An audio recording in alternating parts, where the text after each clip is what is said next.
That heifer right there just don't even care.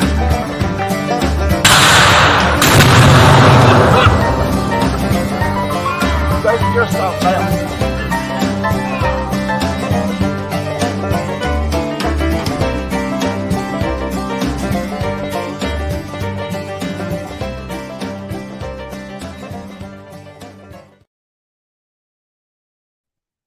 What do you say, folks?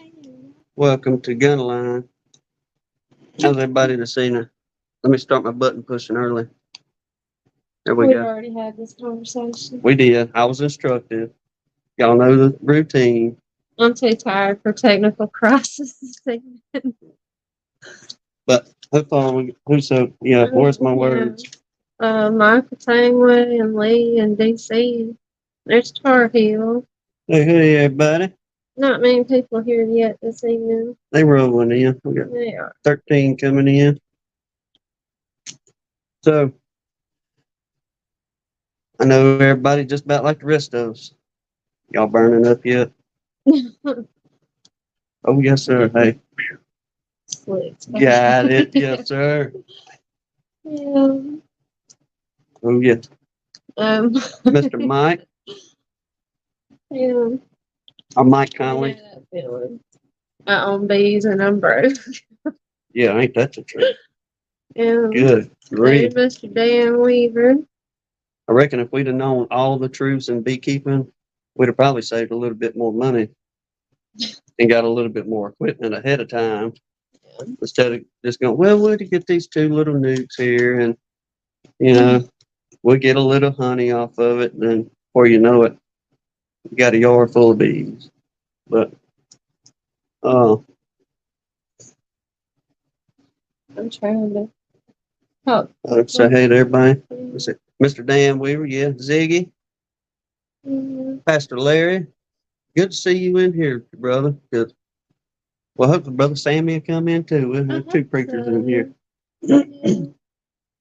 High 90s this week. Yeah, it's supposed to be like 106, 108 here for like the actual temperatures.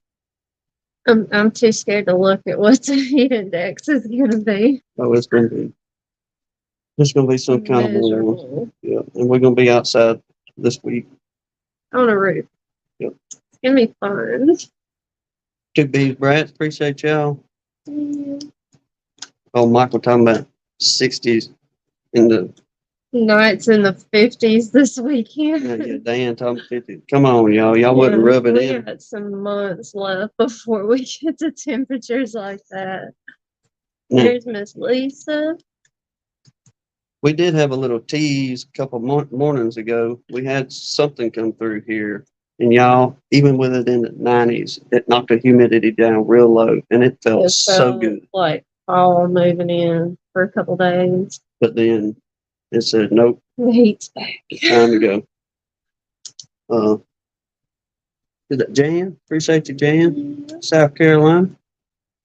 But, finally getting some more ladies.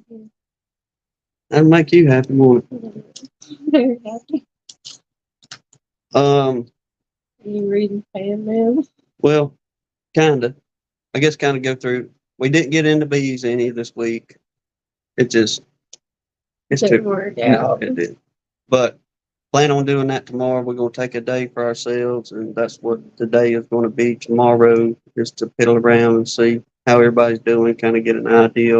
It's a mental health day. Yeah, we're going to play the bees.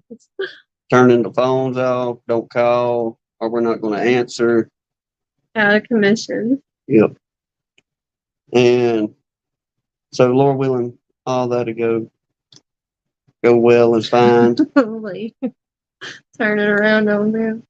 Well, So when they're buried in snow up north, we can rub it in. It's nice and warm down. what I tell you, I told her that, I think this Yeah. morning or yesterday evening, I said, they talking about all that cool weather up there in the North Country. I cannot wait till they're buried in that snow and we running And it's around gonna in some be 80 shorts. degrees. Yeah, in December. Yeah. But and we did have us a little scare Wednesday. She got stung again. Not by me, by a wasp. That's it, not by I was not playing in the bees with no suit. I promise. We were at work. Nope. But yeah, I got popped by a wasp. It scared somebody half to death. I tore my air compressor up not long ago, and I've had the parts for 3.5 months. Going to get to it. Well, it was time to get to it. So I'm sitting there putting the air compressor It back was together. time to get to it because we had literally we got to nail down the trim in this bathroom to finish this job. We've been on for a week with a broken air compressor in the truck. So yeah, that's how we got down to fixing the air compressor at the job site. Well, I'm doing all that. She's leaning on the side of the truck, Yeah, telling I'm me about something, supervising. and all of a sudden she rolls her arm on the bed of the truck, and she said, "That thing just stung me." And I was like, "What just stung you?"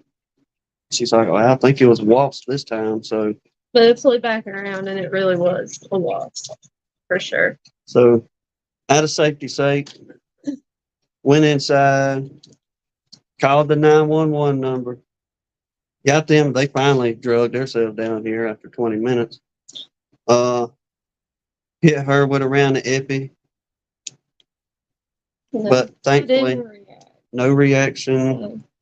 The only reaction was to the epinephrine. Yeah, that I was the worst slept part for for her. like 6 hours after that stupid shot. But no, I'd much rather go through that than reacting to the sting. So thank God nothing happened. Oh, I tell you, DC brother, and any other first responders in here, or whether you are retired, whatever, but I can run on people all day long with issues or car wrecks or anything like that, and it not really bother me too bad. I He guess the does best way really to good put it. under pressure. But when it's my woman, and I seen what happened whenever, she had that last showing up anaphylactic episode out here in the yard.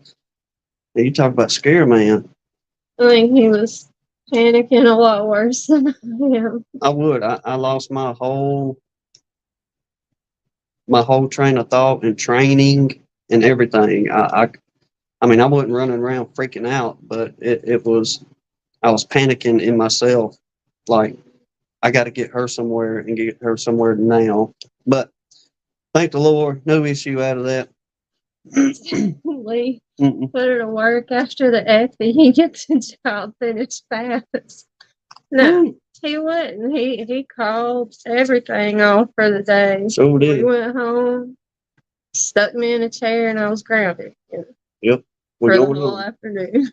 Said I'll talk to the customer and all that good stuff. Don't worry, they'll understand. And they did. But we came back next morning, finished everything, got that done. We So did. We finished the Uh, job without the air compressor because we never got that put back together. no, didn't. Went in there and hand drove everything real quick. We got in there. But we do have a special guest tonight, and I'm gonna quit my rambling too terribly much so we can get this man in here and he can go to talking. Yeah. We got Justin Ruger from Accessible Beekeeping. Oh, Y'all, we're sorry. I'm sorry. We're excited. yes. I think y'all gonna. I was reading the comment that said sorry. I was trying to say that sentence and spit out what I'm reading. But no, we're excited to have him and let him tell y'all his story. Y'all gonna love it, especially if you're in the business of really, really helping folks and doing it out of love. This Like dude, 90% of people in here. yes, that's what I'm saying. Everybody I see in the comments so far, we know from the different chats. Y'all come in here and y'all. It's good people. So yes, it's going to be great. But have you seen Sean Bautiste? And I'm probably saying your name wrong. Same here. But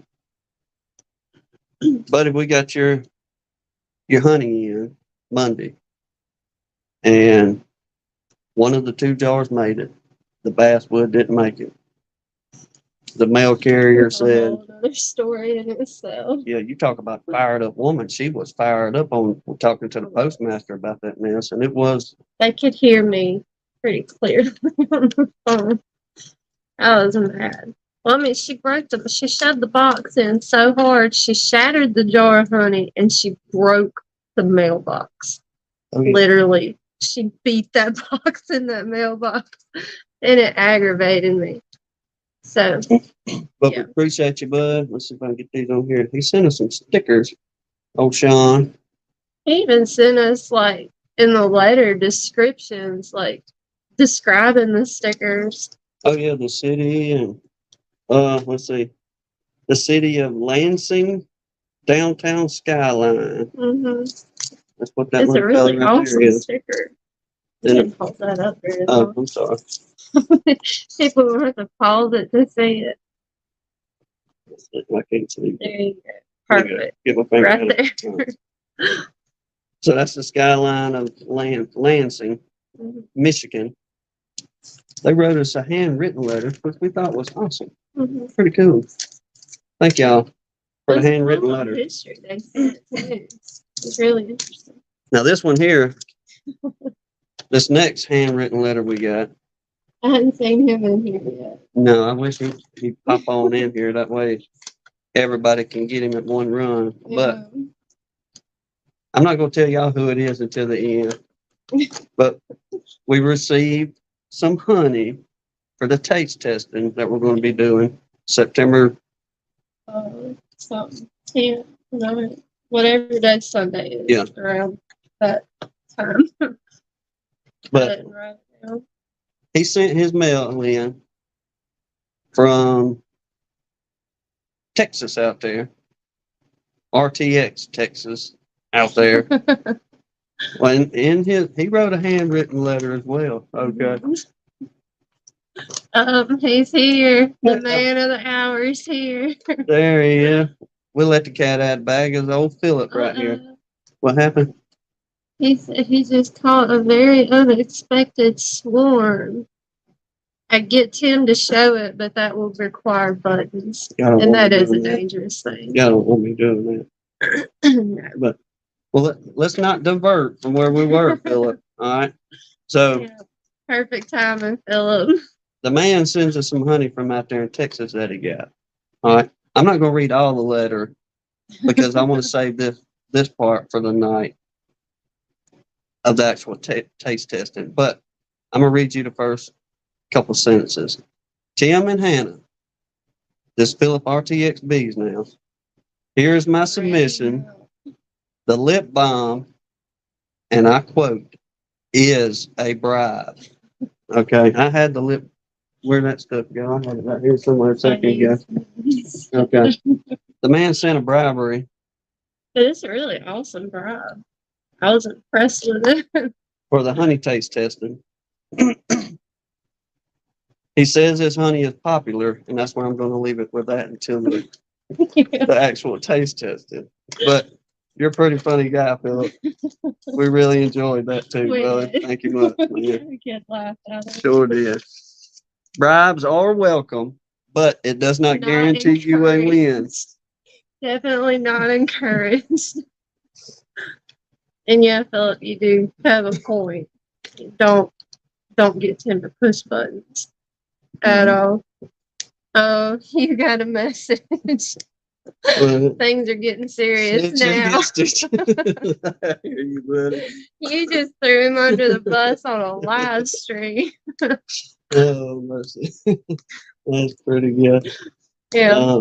We got a better laugh when we open that box, though, I promise. I did. I about fell out. I was like, look at this dude right here. I'm talking about. Yeah. Yeah. But That's funny. We're gonna mosey on. DC said it's rigged. It's rigged. So anyway, we're gonna move on to the prayer list now. I can quit giggling like a toddler in church. Thought y'all might get a good laugh out of all that right there. I'm gonna buy me some fake stitches for the next live and put up here. Mr. Dan's the typical Texan. He's a studying all these two. Oh, mercy. Yeah. Good stuff. I gotta say too, the other night, the last chat, we had a blast too with everybody. I mean, good grief between Mark Miller. From laughing so hard at everybody. It was. Especially Mr. Mark did it for me. Blowing shotgun holes in the floor. Yes. Now But- there's Larimore. What did you say there, our brother Key? Oh, his wife said he looked sad. So she gave him permission to drop in a minute. Okay, while he's here though, everybody, real quick, y'all wish that man a happy anniversary. Oh, yeah, happy anniversary. Yeah, today is their anniversary, so That's sweet. God bless you. And we pray y'all have another. I believe you said 31 years Wow. in the chat the other night. So, like I say, Lord willing, y'all carry on that much more longer too. Absolutely.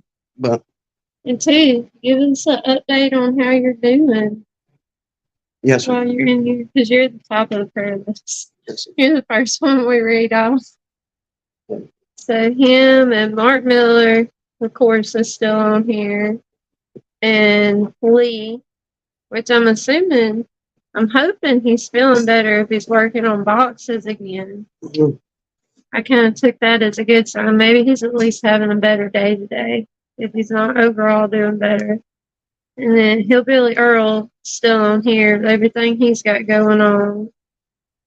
And Ed, son of one's wife, Miss Chris, he's on here, and Ed's dad is also on here.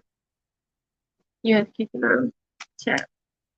And then James McNally, which he seems to be improving pretty good, but last time I heard him talk about it, he was still fighting some issues, everything he had going on. Mr. Pat, Dirt Rooster's dad, have not heard anything about him. Was that's on me, y'all? I haven't texted up Rooster to see how Mr. Pat's doing. Yeah. And then PJ, Hanley's homestead, still recouping from back surgery.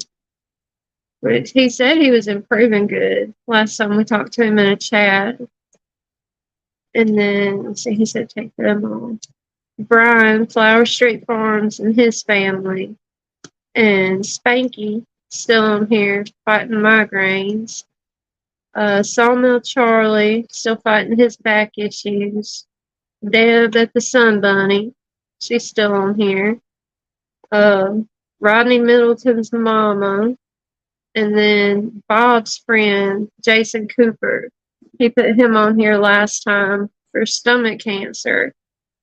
Dan Weaver's, I think he said it's aunt's granddaughter, somewhere in there, but lives in Maui in the middle of all those wildfires. He said they lost everything. So y'all definitely be praying for them.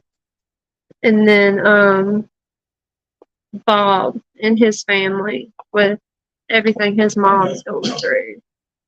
And I got down here, James McNally had mentioned, I think it was on the last deal about the woodland fires in Fort Smith, and I think what do you say, Wood Buffalo, something along those lines up that way. They dealing with woodland fires pretty bad as well. But y'all, y'all will.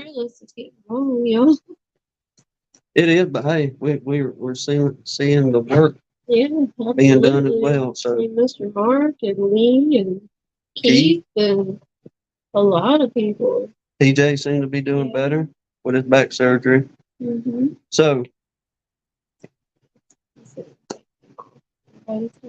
okay, good deal. I'm gonna have to rewrite our prayer list. Hope, it's good to see y'all in here too. Appreciate y'all coming on in. So without further ado, our special guest for the evening. Yes, sir. Y'all give this man a warm welcome, We gotta figure out how to do the applause thing. Mr. Justin Ruger here with Accessible Beekeeping. How are you guys doing? Good, Justin. How are you? Doing well. Thanks for having me. Hey, for about the fourth or fifth time, we appreciate you coming on, brother. We we think what you're doing on your time in the beekeeping world is going to be a blessing to many, many folks.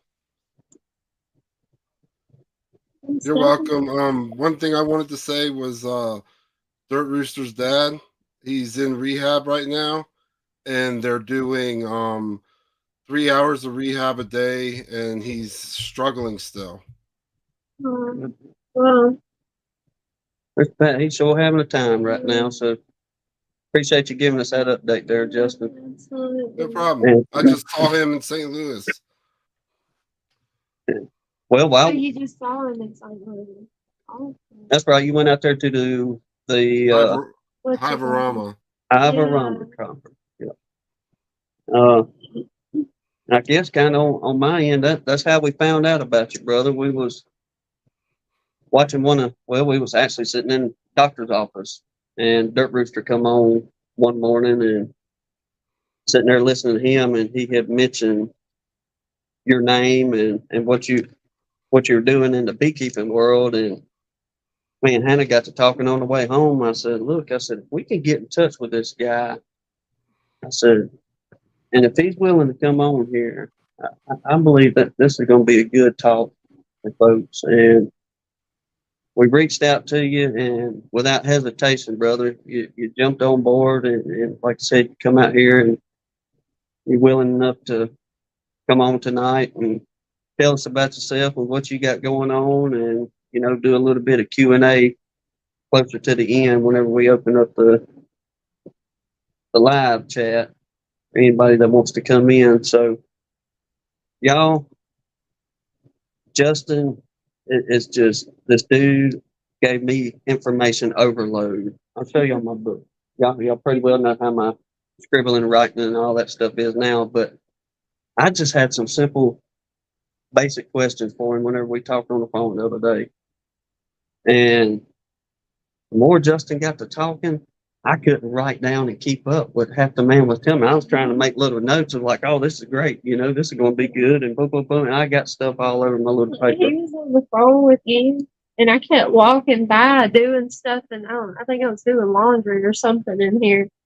It's like twice. He just looked at me and went, I was like, oh, yeah. Yeah. He was losing it. Yeah. But if you will, just kind of start off, if you don't mind, just give us your big beginning story. What got you into beekeeping, and maybe a little bit of history, if you don't mind. Okay. Like they said, my name is Justin Ruger, and I live in Front Royal, Virginia.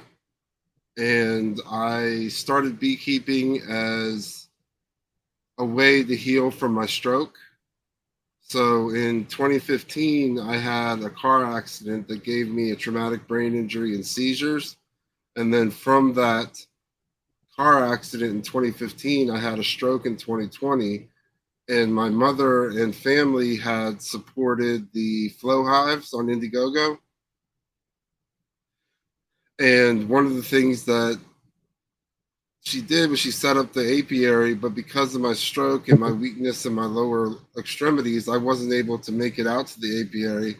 So it started with me taking pictures of the bees with a focal lens on my camera from the back porch. And then as I got stronger, I was able to wheel my manual wheelchair out to the apiary. And then from there, I progressed to a walker and was able to actually stand at the entrance of the apiary.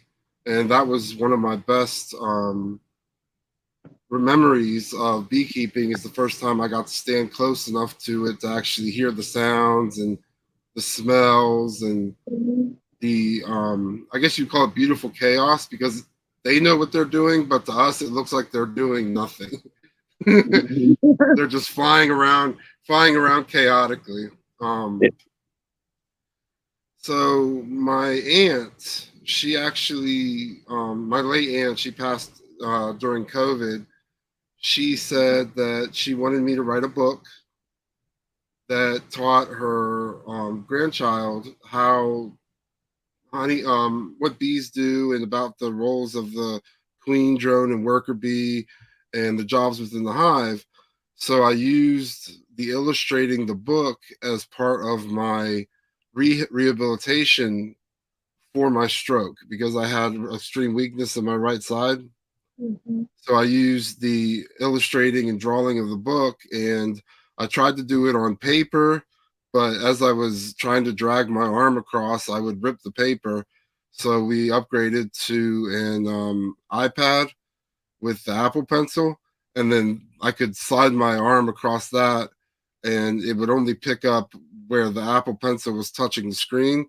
So it didn't pick up the rest of my arm resting on the screen at all. So that made it so that I could actually start doing the illustrations. And then that took me to Frederick Dunn. I finally got a chance to meet him though, but he actually took the book and read it on his channel. And that book, and then I asked him, I was like, what? He said, this is a really great book. I think you should get it out in front of beekeepers. And he said, and I was like, okay, well, where do you recommend that I go? And this was in November of 2021. And he recommended that I go to Cayman. Mhm. Mhm. So I went to Hive Life and met a lot of great people there, and they recommended that I start a nonprofit.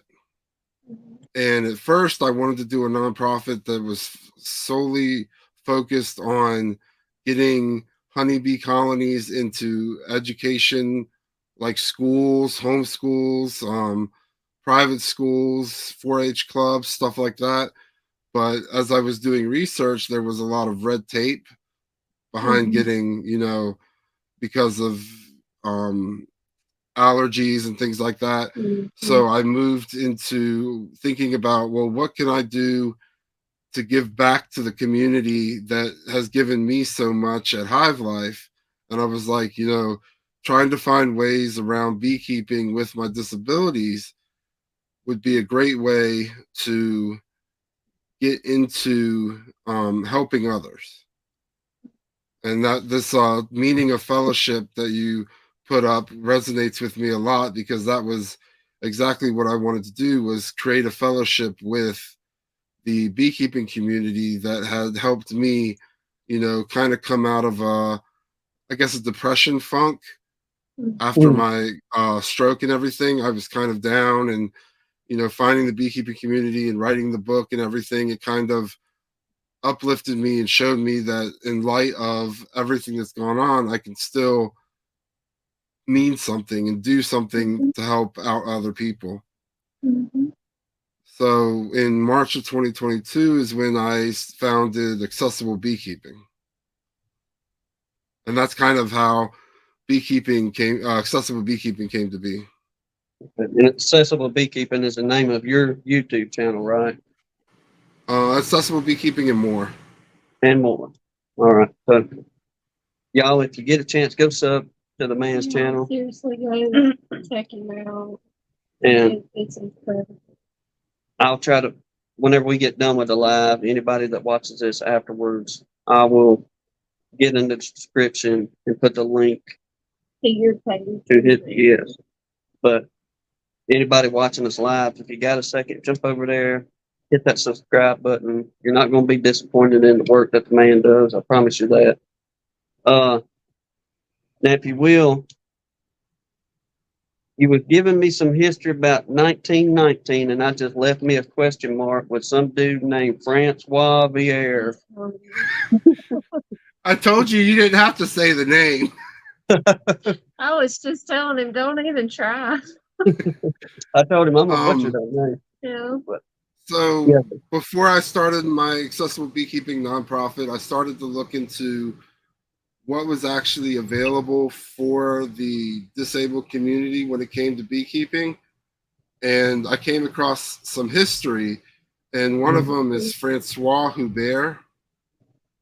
And he was an 1873 Swiss entomologist, and he was completely blind, and he used beekeeping. He was a entomologist, so he did research with honeybees, and he used his manservant and his wife to help him as like sighted guides while he was doing his studies. And some of the things that he proved and solidified was that the queen leaves the hive to mate, that the bees communicate using antennas, and that if the worker bees continue to put royal jelly into the larva, that will make a queen bee. So he did all this by using an ancestry to our modern day observation hive. And what he did was he put each frame into a glass box with a hole that connected them. And he was able to, when he put them together, the bees would be able to crawl from frame to frame to frame. And when he pulled them apart, he would just have each individual frame that his manservant could look at. And I'm sorry, I don't remember the name of the manservant. But, to be able to come up with these theories and prove these practices in 1873 was kind of mind-blowing to me, not only, with the lack of technology that they had back then, but also with the fact that he was visually impaired. Mm-hmm. And then after Francois Hubert, the next thing that I found, which was 1919, was the Beekeeping Vocational Training Manual for World War II disabled vets that came back from World War One. That came back from World War One, and what it did was when soldiers came back with shell shock, which is now known as PTSD, they would come back lost and not have a sense of purpose, and a lot of them left right after high school without ever doing any vocational training before they went to war. So the United States government put together this vocational training manual on beekeeping that would allow these soldiers with their disabilities, shell shock, loss of an arm, loss of a leg, to go to these training camps and learn how to be a beekeeper. And the beekeeping was important to the war too, because they were using the wax to waterproof the machines, Mm-hmm. and then they were also using the honey to subsidize the sugar ration as a natural sweetener. Well, but I mean, just that little bit you told me, like I said, this is what you was telling me over the phone the other day, and that's whenever I went to Hannah with one of the mind blowing things. Of I'd have never thought to look up that history and learn, well, what fella did actually say that the queen leaves the hive to go mate. What old boy said about them communicating, and how did he figure out, the intended part. And it amazed me even more whenever you was telling me the fella was visually impaired. He was blind, but yet with the help of his manservant, that fella sitting there helping him, reading things off. Well, yeah, and that's why I'm not gonna forget the why. So hey, look, while we're stopped for a second, Justin, Matthew in the chat, he put a comment in there for you that said he loved your books, got them for his kids at Christmas, and his youngest took it to school as her book for the teacher to read. Oh, that's awesome. Thank you so much. Yes, Yes, Philip, that was Jasper. but that's good. That's good to know, folks is, picking up from it. And I hope others from this tonight will get in touch with you as well. But you are a nonprofit, as you say, 501c3. Yes, sir. And what are some of your goals for the nonprofit? So right now we work our eventual goal is to build up enough finances that we can actually go around the country to people with disabilities who want to be beekeepers and actually give them the equipment that they need, such as different hive types or different hardware and stuff like that, so that they can be successful being beekeeping. Since we're not at the financial goals that we want to reach yet, we're doing education. So one of the first things that we did was 2 summers ago, we did an exploratory survey of beekeeping with disabilities. I did it with a professor in Shippensburg, Pennsylvania, Shippensburg University in Pennsylvania, sorry. And we wrote a paper on it, and currently it is in press to be published, I believe, in January. So we can't really go into the results of that until it's published in January, but we'll be sharing it once it's published. We do a lot of education. So we go to home schools and festivals and conferences, and we give talks on how to make an accessible apiary, how to make sure that somebody with a disability is comfortable and safe when they come to your apiary, what the different hive types are, what are some of the available hardware that's already on the market. We also work with research, so we work with universities and some of their senior projects to try and get them to design and implement different ways to help make beekeeping a little more accessible. Especially this last summer, we did a frame holder with Purdue University. It was an undergrad project, so it wasn't exactly what I was hoping it would be. So, but it still worked. It just wasn't to the, it wasn't exactly where I was hoping that it would go. So we're still working with the universities. We work with companies such as Guardian Bee Apparel. They're developing a glove for somebody that's paralyzed. Awesome. A glove? So we'll have that to show off soon. That is awesome.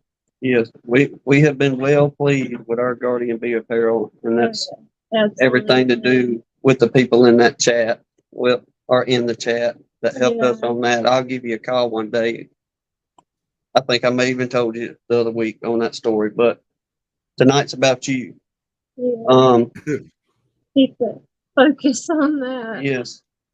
Now, not only is your nonprofit willing to help military and first responders, but your goal also is to help everyday folks. Mm-hmm.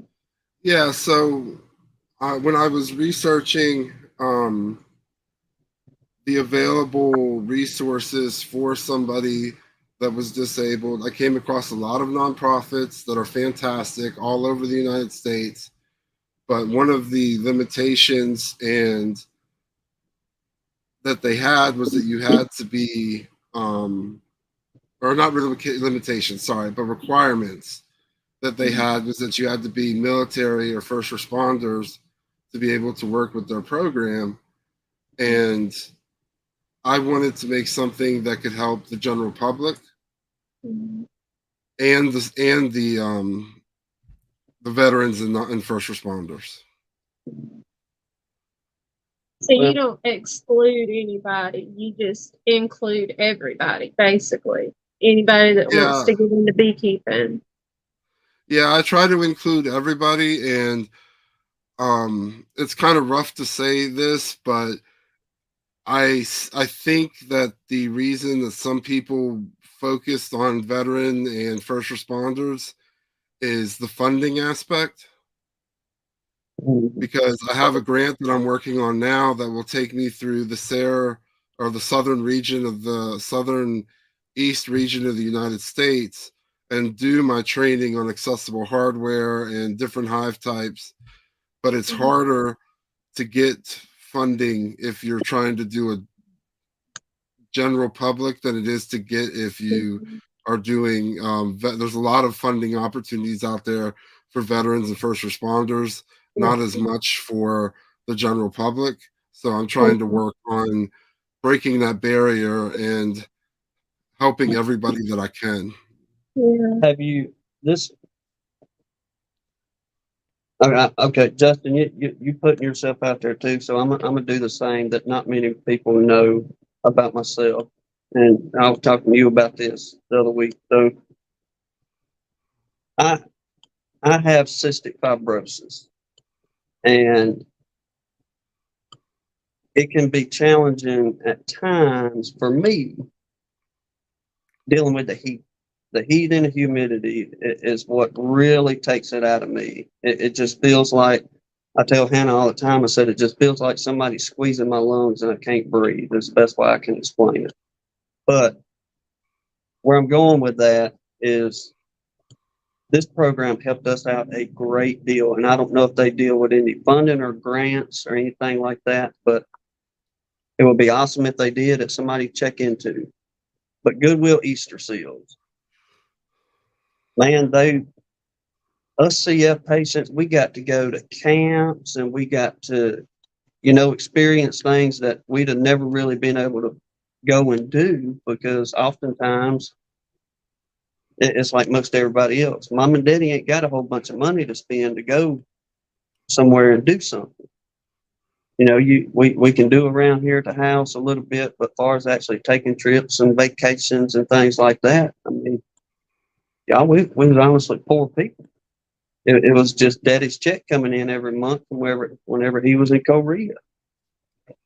And Goodwill Easter seals made things so much easier in so many different ways, as far as allowing us to be able to go do, because all we had to do was just sign up how many people's going to be there. Then you had different programs that poured into Easter seals, and it took care of all the expenses. All you had to do was drive up there or wherever it was, kind of thing. So I don't know, but that maybe be something to check in with them, see if they can help you. If not, guide you into a direction of, hey, look, these people are here. Avenues for funding. Yeah. Maybe. I need to interrupt just a second though. They were wanting to know, is your book Honey Teaches Beekeeping to Kids? So there's It's three like, books. they were trying to find a link for them to post in the chat, because a few people were talking about they wanted to order a copy. There's three books. There's the first one, which is Henry Teaches Beekeeping to Kids, or Henry Meets a Honeybee. It's Henry Meets a Honeybee. I wrote them down. Why didn't you tell me you wrote them down? Oh, Go ahead, bro. We're done with our trying fuss. to answer Lee. The second one is Honey Teaches Beekeeping to Kids. So Okay. if you want to teach your kids about the jobs within the hive, pollination, and the roles of the queen, drone, and worker bees, then it's Henry Meets a Honeybee. If you want to teach your kid about beekeeping, then it's Honey Teaches Beekeeping to Kids. Okay. Didn't you have one more in your lineup as well? Yeah, I have Honey Teaches Beekeeping, but that's more for adults and high schoolers and adults. I've had a lot of spouses buy it who want to understand what their beekeeping spouse is doing. Okay. So Lee posted links to those two. thank you very much, Lee. We'll see. Because I seen Lee's Dan taking Weaver. over for us. Dan Weaver had a question about a non-Amazon link. I guess Yeah. that way all proceeds go to you on everything. You found them on Barnes and Noble. Barnes and Noble. Mhm. Awesome. Well, buddy, hopefully you'll be sending them babies out tomorrow, or the next day. You'll start getting them orders in on them. It sounds like there's several people in here that's interested in it. There's been a few people asking about links to order it. Um, let's see here. You made it through some areas. I did. I mean, it just the dude is packed full of information. All right, we'll go on this a little bit. Whenever you go out and do these conferences, what are some of your biggest PowerPoints you're trying to get to folks when you're in the conferences? So the two main things are accessible apiary design and the hive types. So the majority of beekeepers are used to Langstroth, Mhm. but as we get older or as we have an injury, we start to realize that a Langstroth system is heavy. It's a lot of bending and twisting. It requires a lot of physical ability to be able to do it, not just a commercial, but also at a hobbyist. Just going out there for 5 to 10 hives or 25 hives in this summer heat, trying to do all that lifting and twisting and stuff like that, that is hard on somebody's body. Mhm. And so I started looking into different hive types, and one of them is the horizontal Langstroth. And we were actually donated one from Horizontal Bees in North Carolina, and this one actually tilts. So it starts off as the bees work, like live in it and build their colony and everything while it's flat, and then I can roll my wheelchair up to it and rotate it 45 degrees towards me so that I'm pulling one frame out at a time instead of lifting an entire box of 8 to 10 frames. That's So, awesome. Mr. Ricky Rourke with Horizontal Bees built that Yes. for you. So I went back and I watched your video that I believe it's the one I used you a thumbnail for us being tonight. But that horizontal hive, man, it's pretty awesome way that rascal just tilt down to you. And it looks like it doesn't put very much strain, say, on your upper body, your shoulders and neck, No, trying to work the bees like that. no, it was very easy to work the bees. They seemed happy. They didn't get frustrated, or agitated. The way that we had the hive facing with the sun seemed to be blocked out from the lid too, so they weren't in like direct sunlight during the whole process.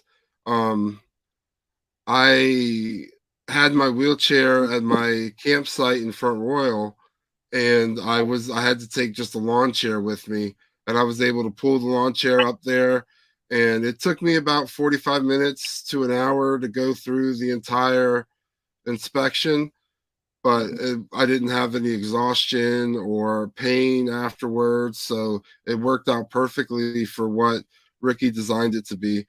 We are going to talk to Ricky because we did do some modifications to the hive that he gave us, because when he gave it to us, it rotated, but there was nothing to stop it from rotating. Mhm. So if you didn't have a good hand on it, it would just keep going. So Mm-mm. we installed stoppers that would only allow the box to go so far. Yeah. So that's another thing that we do with accessible beekeeping is when we get these hive donations, we look at them and we're like, okay, what can we do to make this more accessible? Mhm. So your plan also with that is, I hope and pray, brother, that you get up to where you can get the funding and be able to do these things for people dealing with disabilities, and especially having a man like Ricky on your side that everybody in the YouTube world knows that is a man that does quality work, and Mhm. he's going to make sure everything on that rascal is how you want it, not how he thinks it should be. Because I went back and watched the interview you did with him last year, and it seemed like everything Ricky was putting out was like to your specs, not mine. You tell Yep. me what you want, give me a good idea, and I'll build it to how you want. Yep, he did. He listened to what I needed and he built it. And it was the first time anything that I know of that's been done like this. So he put it together, he delivered it to us. We got into it this year, and we had a couple modifications that we made that we're gonna. I don't know. I think they've already been sent to him. I don't remember, but just every time we go in there, we try to find a way to make the product better. Not what's wrong with the product, but how to make it even better. Yeah, That, like I say, that's awesome, brother. it is. It's really incredible. Well, it's encouraging too for other folks out there that may not want to say anything because, I mean, to be honest with you, there's not a lot of equipment out there to help folks, whether you know visually impaired or you're in a wheelchair, and I believe you mentioned like spina bifida and things like that to help folks along those lines. Yeah. But one of the biggest things you said, and it really saddened me and aggravated me at the same time, was that there are a few things out there, but the cost of it is just outrageous. Yeah. So, I mean, just talking about the hive types, Langstroth is expensive, but it's cheaper than some of the accessible options. Even Ricky's hives, a lot of craftsmanship goes into them, Mm-hmm. and they're well done. But for somebody on low income, they can still be pricey.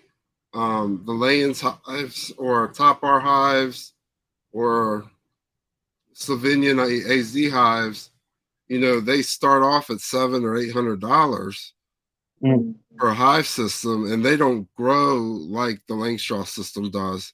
So that's another issue that I found with some of the accessible options is that you're limited to the horizontal width and you can't expand it for a way that a commercial beekeeper might want to.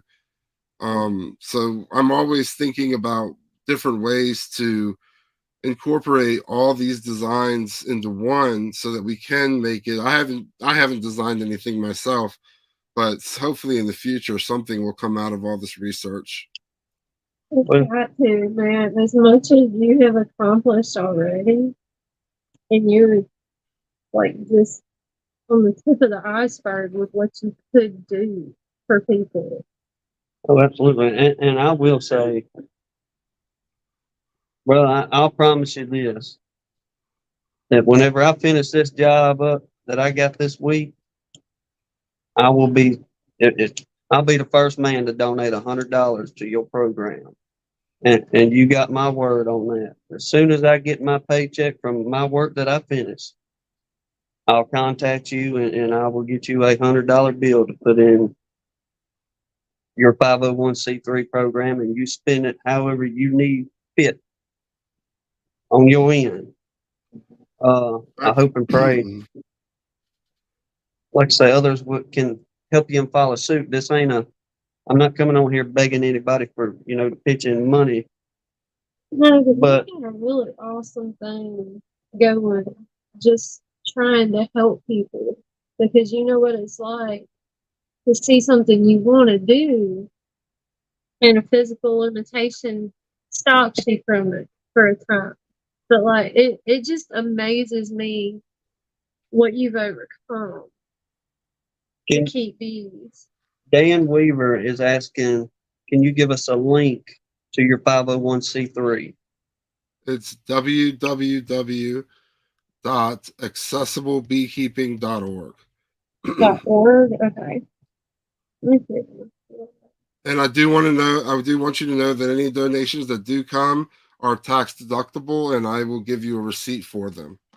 Hey, Bubba, we're not worried about that on our end. I mean, I understand other people may want to do that, and that's not a problem. But on our end, you do what you need to with it. Don't worry about no paperwork sending back to us by no means. Now this is my Me too. well. Hey, thank you much again, Lee. Thank you, Lee.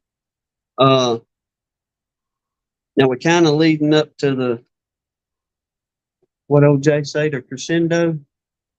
All right, crescendo, and this is the part. This was the second he Yes, gave me. Justin, you're very open about the health issues and the things that you're dealing with, and one of them now is being visually impaired, right? Yeah, I had a seizure. I'm still on seizure meds, and the last one I had was actually in February. So they finally got the right combination of meds. But when I had my seizure, I fell and went through a mirror and lost about 70% of my vision. I'm worried, brother. But y'all, when this man told me he lost me, then he got me because he started talking about computers.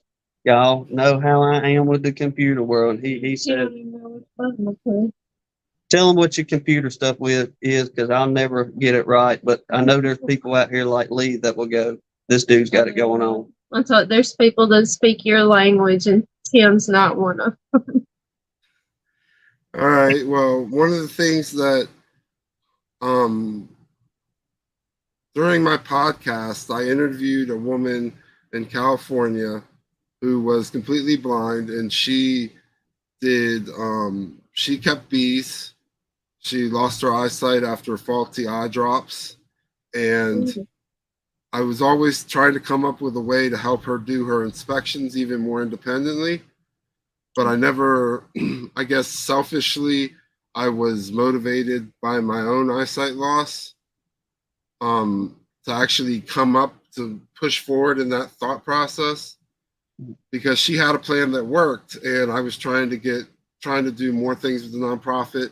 But what I've started doing now is designing a iPhone application, and I'm working on the Android application that uses artificial intelligence to do the inspection, or not do the inspection for you, because you should always do it yourself, but to help you with the inspection. So it uses the camera on the phone and it scans the frames. There's three options. There's a live analysis, a photo analysis, or a video analysis. The live analysis, you just hold up your camera and it will analyze the frame for you, and it'll tell you things as if it sees a queen bee, drone brood, worker brood, capped honey, varroa mites, wax moth damage, things like that. And the photo analysis is the same thing, but if you went out into the apiary and you just took a bunch of photos and you came back into the AC basically and wanted to analyze them, you can just upload the photo and it will give you results back of what it sees. And then the video analysis is, you took a video and you upload it, and it will give you back what the analysis sees. I only have 1,000 photos right now, so the more that photos I get, the better the predictions will be. So I'm always looking for people to send photos of queens, of brood, of pollen, of capped honey, uncapped honey, close up or far away. I'm sorry? I said, we can help you out with that. This man, what we both take pictures of the hives and stuff like crazy. So he can hook you up with some still photos of bees and stuff. Absolutely, yes, sir. That'll be perfect. So I So yeah, so my kind of inspection process is, and what I envision the app to be, is that somebody will go out and set up a tripod, and what it does is it reads to you, and you can hold the frame up to it or hold the camera up to the frame, and it'll read off back what it sees and give you the percentage that it sees. And I'm working with a professor at Virginia Tech University to actually be able to tell you how much of the frame is taken up by a certain entity. So, it's just capped honey in the corners only takes up 25% of the frame, where the worker brood in the middle, the larva, the eggs take up 75% of the frame. And so I haven't gotten that part done, but I'm working on it. And my idea of the inspection process is you can take your frame, hold it up, put it in front of the camera will read back what it sees, and then you can put it away. I'm working on growing this to be more of a I don't know, like a notebook, so it also will save your analysis with you. So when you go back, you can go back and look at it, and it'll say, frame 1 through 10 in box 1 had larva, 25% capped honey, etc. So it kind of gives you like a notebook of your hive inspections at the same time. That's pretty awesome. That just blew my mind, y'all. Yeah. I mean, Literally. again, but the man has the knowledge to sit down and figure all that stuff out on one of the computers Mm-hmm. and put it all together and make it to where it'll be beneficial for him as well as others in the beekeeping world. And like you said, the woman's name that you did the podcast with was Ariel Gilbert. Leave a link to that Yeah, podcast Ariel in Gilbert. the chat so other people could go check it out too. Some links Yes. really saving my butt with these links tonight, posting everything. So Ariel Gilbert, what she does is she goes out and she does her hive inspections by herself, and she um doesn't use gloves, and she feels the frames to feel for the difference between drone brood and worker brood and capped honey. And then she uses voiceover on her phone, which kind of voiceover is a screen reader. And the way that Apple has set it up is that if you point your voiceover, if you point your camera at something with its voiceover on, sometimes they'll be able to tell you what you're looking at. So it can tell you if like you have two faces in the picture, one face, Mm-hmm. that kind of thing. So she uses that to take pictures, and then she sends the pictures to a sighted beekeeper who's a mentor, and then that Mm-hmm. mentor tells her the quality of her brood chambers. Oh, wow. That's So pretty cool. my goal is to kind of not cut out that sighted mentor, but kind of make inspections a little more independent. Yeah. And I think it would also be great for new beekeepers, that Mm-hmm. it would give them an idea of what they're looking at and teach them what to research more. Absolutely. It's just, like I say, it's amazing in so many ways. We talk about France over the air out there from the 1800s, just not having any technology. I know I butchered the names, man, again, and I apologize. But Francois Hubert. Mm-hmm. that's it. Y'all are to see how I got it wrote down on here. I got the word France, wa, a dash, who, and a dash, and Vier on there. Put it all together. Impossible to read, But actually. uh, It really is illegible. but On here. you had that fella back in the old days with the help of somebody, but he was still able to take and figure those things out. Then here we come, 100 and some odd years later, and we got the technology now, and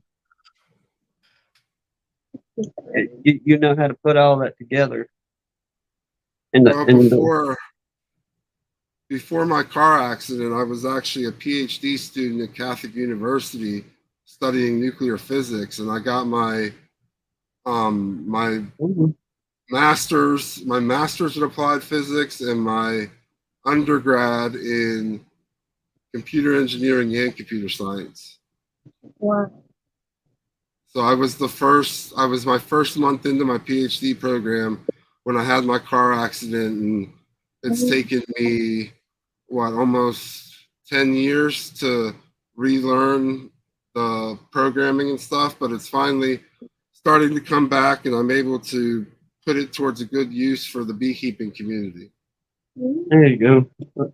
The good Lord's got some fine plans ahead of you. It sounds like, my friend. I And think you're gonna go. Like Lord only knows how far you'll go with all this. yeah, It's just awesome to us. like I say, once again, I can't stress this enough. Please go sub to the man's channel, check A out his lot of people content, do. and People, any of you other live chatters out there, get with the man and please let your followers know about him too as well. I mean, just I'd love to be able to flood the YouTube world with Justin Ruger and accessible beekeeping kind of thing. It's just it's something that needs to be talked about. That's just I don't want to be ugly. Yeah, it- Well, I will be at the North American Bee Expo. I'm giving a talk and running an accessible beekeeping booth there. I'm going to be at Virginia's fall state association meeting, and I'm applying to be at the National Agribility um, conference in Atlanta, Georgia, in March. awesome. So you got yourself. Yes. That's great though. I mean, just that many more platforms to get your word out on. Especially know a lot of people are going to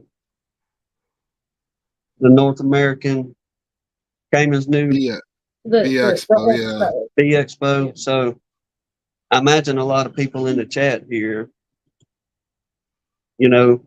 come up to you, shake your hand, hug your neck, something along those lines, and will help promote what you're doing as well. Uh, it's pretty obvious you're not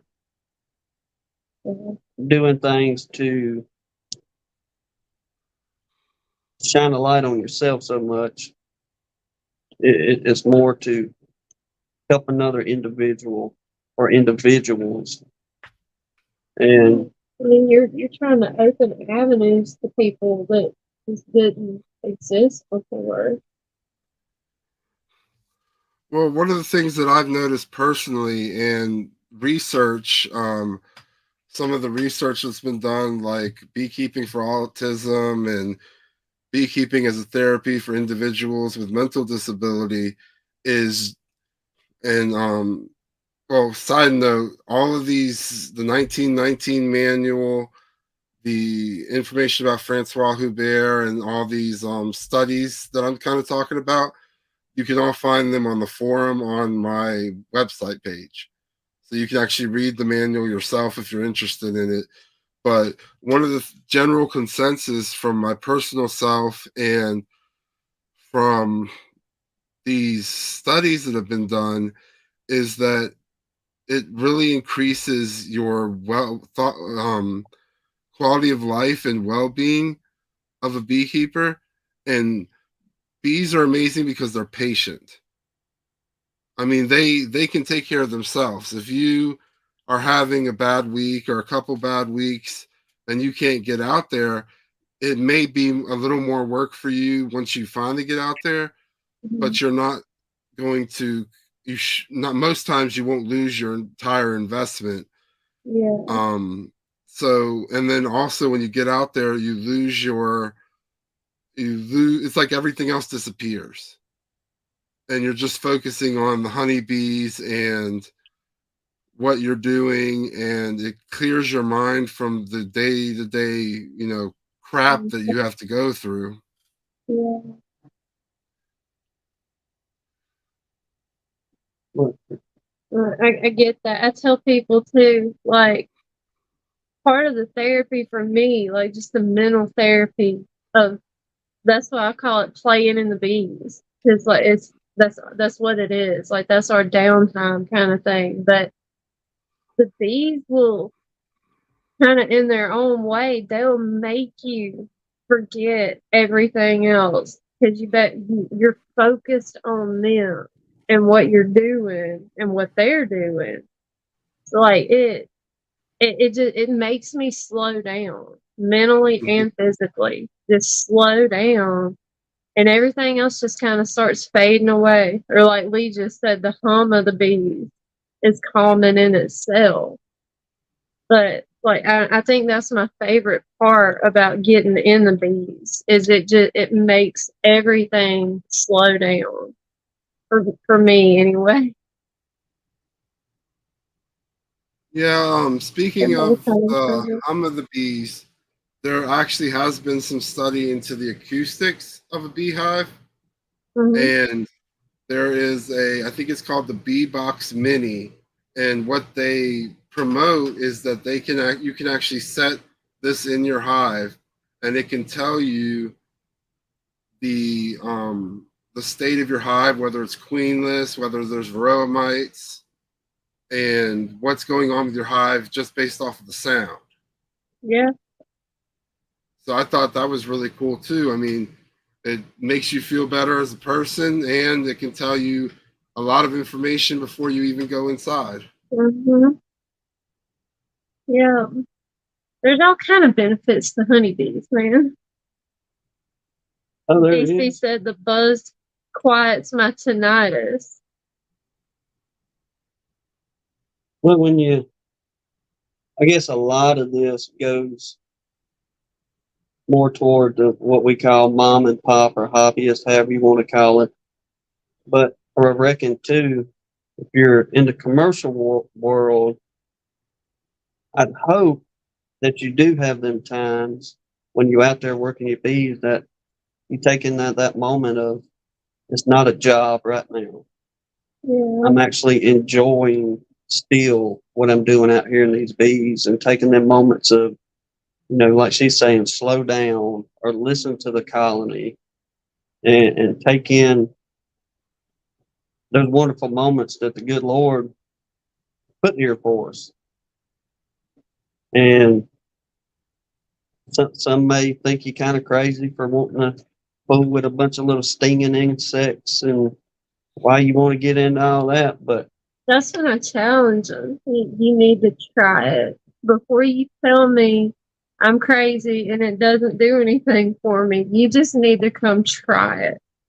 Even getting stung until I turned allergic to them, but like even that wasn't a deterrent once I had really gotten in the bees and got, I guess, hooked on being in them kind of thing.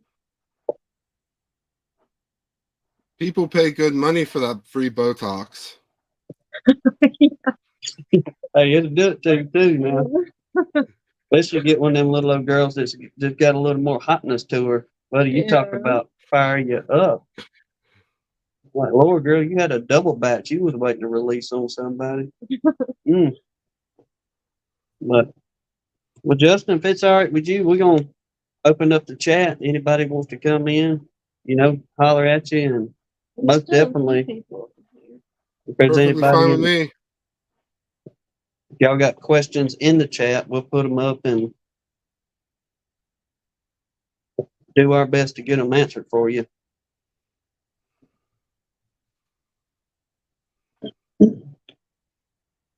Is this when the button pushing starts?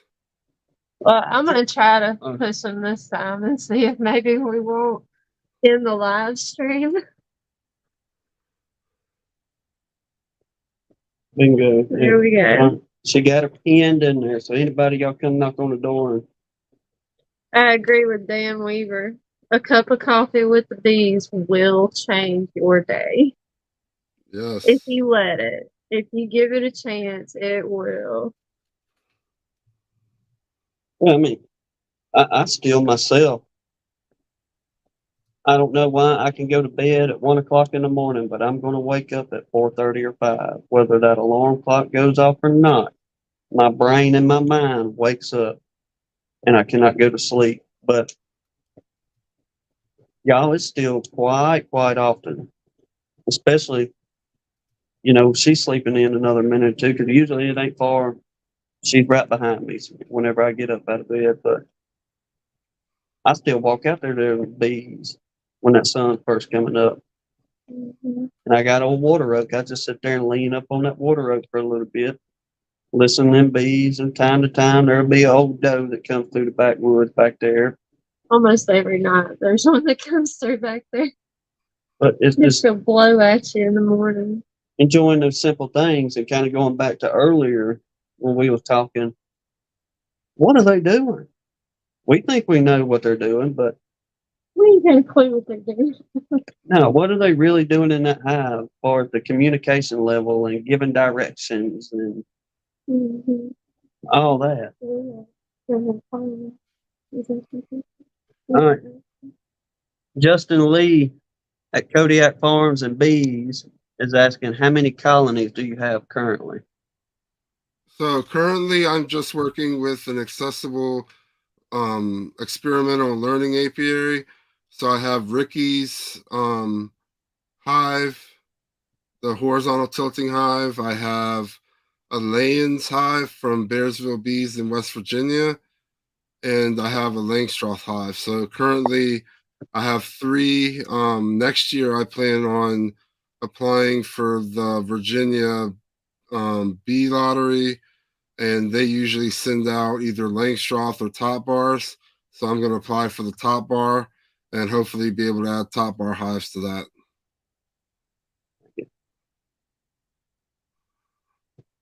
See, I don't want to cut anybody's question off, but I guess follow up on that. Do you just have like your Italian stock right now, or do you have a particular stock of bees that you're wanting to get into? I'd like to get some of the queens from Greg. Greg Burns, Yeah. and start your own line off of what he's got on his queens. Yeah. Right now, I just have mutts. Hey, that's what we got I too. told somebody that the other day, they laughed their butt off at me. I was like, well, I don't know what else to call them because I sure don't know what they are. Mm-mm. Now there is where Hannah's grandma lives. We go up there, and a lot of folks that watch us, we'll do our little road trip up there to check the swarm trap in the pecan orchard. But right down the road from where her grandma lives was at one time one of the biggest apiaries in the day. And it was just in a little old small town called Centinel, Alabama. But they shipped, man, all over the US, Canada, and all that. And if you're interested, we kind of went through that on one of our last live chats. But what we thought was, I wonder how many swarms gotten away in that yard back in the day, because they kept bees up there for about 20 something years. They kept bees. And we don't know. There's no way really knowing, but just in our mind, if we could catch a swarm up there, what are the odds of having some of those genetics? Even though they were Italian and Russian, I think is what they were selling up there back then. But still, we thought it'd be pretty cool. If we could just get something in our mind, we would think, hey, there's a good chance it come from that old stock back in the day. But It was just cool to tell ourselves that. yeah, If we can catch a swarm up there. But but I don't know. We still waiting on that thing to get some bees in it. We've just had a tough year down here this year, and the honey and the bees and all that, just not a good year. Did I get him in there? There we go. Hey, Justin, There we go. Hannah, Hey, Bob. you doing all right? Yes, sir. So I don't have long, but I wanted to come in and say that I'm going to order $500 worth of your books, and then I'm going to take them around to the local elementary schools here and pass them out to the kids. Or donate them to the school so the school can put them in the library, if that's all right. Okay, that's perfect. Just And send me a message at jruger. And I got you on Facebook too, so. Oh yeah, sorry. Send me a message and I'll get them. We can talk about how many to send to you, and I can have them order. Okay, cool. Is it easier for me to order them from your website? Does that like get print on demand type of thing, or do I need to order them directly through you? If you order from me, I can get more books for you. Gotcha. All right, then I'll contact you this week and we'll get that set up. Awesome. Thank you so much. All right, guys. Y'all have a good evening. I just wanted to pop in real quick. And, Thank you. Didn't want to Thank you. interrupt your show. You know, I have a habit of kind of running away. You're always welcome. All right, guys. Y'all have a good night. Thank All you. right, take care, bye. Bye-bye. That was awesome. That was awesome. Yep. That was worth it right there. Just get it as starting. There we go. That Yes, sir. and yeah, everybody else talking about ordering them. Lee said he was gonna make a donation. This is good. I appreciate you guys having me on. Oh man, like, hey, it's our pleasure, brother. Because like I said, yeah, I'm just an old country boy out here in these woods, and most everybody else is too. And Justin, you look like just an old country fella from the woods too. But what you're doing is just much more, in my opinion, than just coming on and let's talk about bees a little bit and all that. You have a goal, and that goal is really to truly to help folks. Mm-hmm. And a lot of the people, like we mentioned earlier, that there's a bunch of wonderful, wonderful people in this chat, and they have helped us. These people jump at a chance to help somebody. If it's for a good cause, like we've seen these people rally to help several other people. Yes, and y'all, thank y'all, everybody in the chat, everybody watching, whether you're in the chat and you're going to his website and doing. Ordering, subbing, sharing his page, just getting out there. That's it. God Y'all bless are you. good at that. Y'all done that for a lot of YouTube channels in just the what year we've been involved in it in YouTube. Look, somebody who was Dan Weaver was asking how was the flow in the Shenandoah this spring? Unusually heavy this year. Really? We had a lot of honey come out of it. Awesome. One of my good friends has 50 hives, and I think they came up with, they said 25 gallons. Wow. 25 gallons. Well, we sure hoping. It sounds like everybody in the north end of the South and north had some type of phenomenal year. And out there, like Philip and them, Philip and Jeremy, Philip with RTX and Jeremy with Queen Bees. I mean, they seem to have a good flow themselves, but I reckon when that last cold front come in for us, the Louisiana, Mississippi folks, and all that down here, I guess extreme south, our tender little flowers and stuff just didn't make it. We come in and We seen privet blooming. We thought, okay, here we go. It's fixing to be, full throttle. But it just didn't happen on our end this year. But it's great hearing others that are finally having a turnaround year. Because I know watching some people, they said that, up in the north, they didn't really have a good year last year. But this year, they're just having, a phenomenal year. And some of the honeys coming in, folks are sending to us is a testament. There's some good stuff coming in on that honey now. Guys, That's why we told everybody we can't honestly be the judges in our little honey tasting. We have to get an outsider. I'm But digging into every sample as soon as it comes out of the mail. My sister and our little nephew checking in with us every day, wanting to know if we got some more new honey samples in for them to test out. CDC, I had a huge blackberry flood. we got a little piece of blackberry early on, and got a little. Well, we was just sticking our fingers in there, what we was doing, and getting the sample coming in from the spring and getting a little taste testing. But y'all kind of got a mix of assortment up there, don't you? Them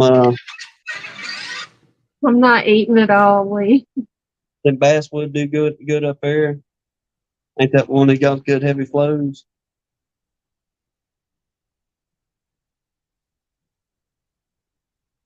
The basswood, I think. Ain't that what old Bob Benny goes after a lot up there?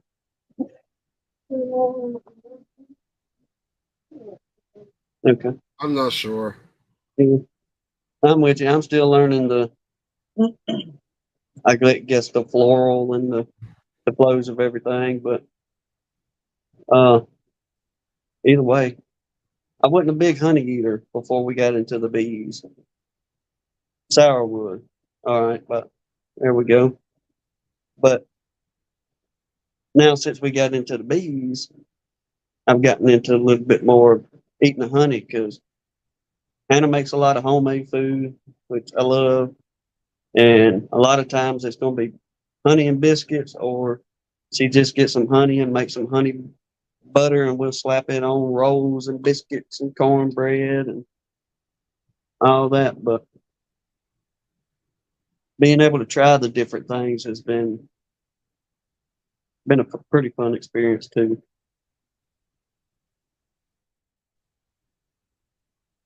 Yeah, I just got some honey from Missouri. That was delicious. Missouri honey.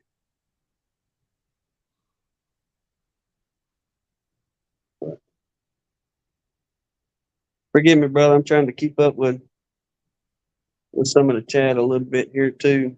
Are you looking to get into any kind of, I guess, honey production, or are you just trying to keep it as a little bit for around the house? I've thought about doing honey production to sell for the nonprofit at local farmers markets and conferences that I go to. But not being able to drive makes it hard to transport this stuff. Yeah, sir.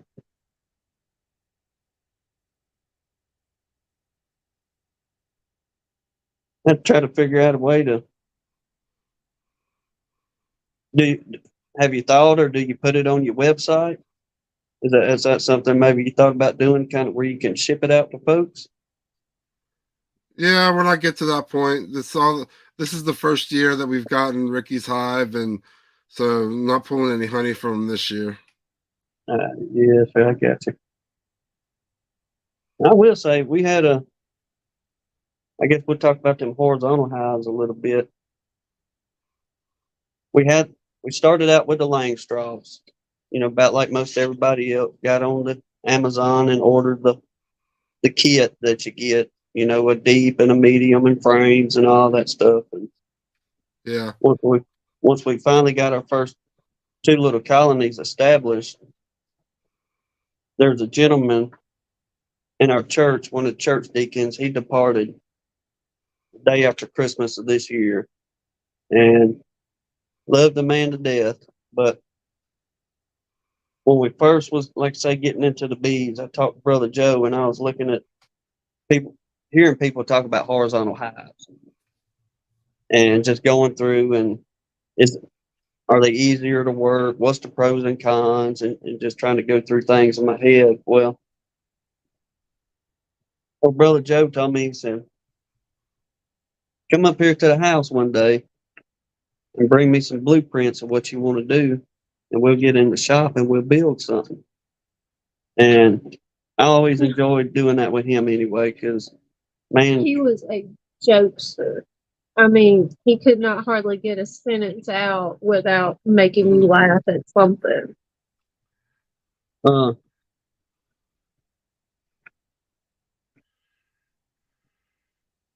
Philip, I will send you. We can email you his contact info. There we go. Philip. Philip at RTX says, Justin, I want to buy about 10 of your books to give to local elementary schools. Give me your email or email me at pmorris81@yahoo.com. I like to get. I'd like you to get all the money from it. There we go. Thank So, you. I will, Philip, I will shoot Justin Did, your email. did somebody answer James Noel? How What do is- you make honey butter? Ooh, Lord, let her tell you how to Honey. make some honey butter. Oh my word. You literally, you can just mix like softened butter in the microwave where you can mix it good and just start pouring honey in until it tastes right. It's super, super easy. And Well, I've it's never good. heard anybody ask like that. But Well, I mean, like, I was raised on homemade bread and honey butter. Like every single Sunday, my mom did a big roast and vegetables with a loaf of homemade French bread and honey butter. And oh my gosh, I miss those days so bad. oh, it's good eating now. It is. And it'll hold too for a while. You ain't got to worry Yeah, about it. you can just put some foil over it and put it back in the fridge. Mm-hmm. But it'll keep as long as regular butter. The honey doesn't go bad. Oh, Blaine in DC talking about cinnamon honey butter. I had not done that. But we're going to go into culinary arts before it's over with on this thing. Oh, DC store bought tough bread. I Hey, hate to Danae. get Hannah's bread making recipe and make you a loaf of homemade bread too. If y'all want, maybe y'all can talk her into doing We that. had done a video, We just and then didn't. something happened to it, and we never put it out. Remember, I couldn't get the edit and the edit, and Uh, it wouldn't work right on the computer once again. I do have to cheat though. My hands have gotten so bad. I have to get a machine to knead it for me now. At least the first two parts. Will the full last if I put it in the fridge? Just Oh, what the kind of full. Are you making fun of the way I talk? Tom? aluminium Yeah. But he spelled it foal. fold? Like a baby horse foal. I didn't say it like that, I didn't think. But either way. So I don't have any stock on books now, but if people want to order through me, it will take a couple weeks to get them, but I can get the books to them as soon as they come in. Well, hey, Yeah. bro, And imagine. Go ahead. I'll sign them as well. Oh, that would be cool. That would be so cool. There you go. Give some autographed editions out. That'll be good for some of y'all that's coming up on them 500 sub giveaways and 1,000 sub giveaways. We get the 1,000 sub, we'll holler at you too and get a couple of them babies. Yeah, we could so do that. Danae, girl, I love you to death, but he lied to you. You can't take Jasper home. Yeah, she said, did Tim tell you he's giving me Jasper? Thank you so much. You might have to battle Lee for the first place for rehoming Jasper. I think he's in line too. It'll be a 2.5 hour trip for Lee instead of Yeah, he just came 3.5 in. No, or so. I'm getting Jasper.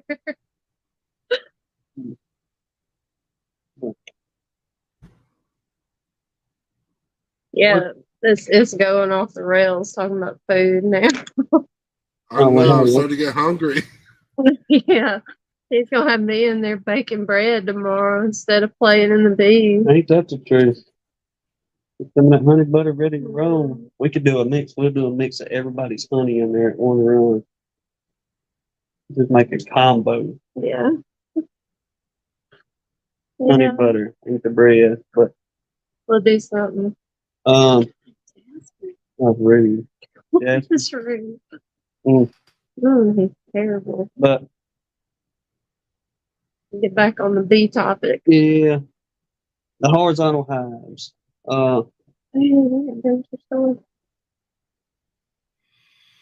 Longer story short on that end, the brother called me up about a week or two later.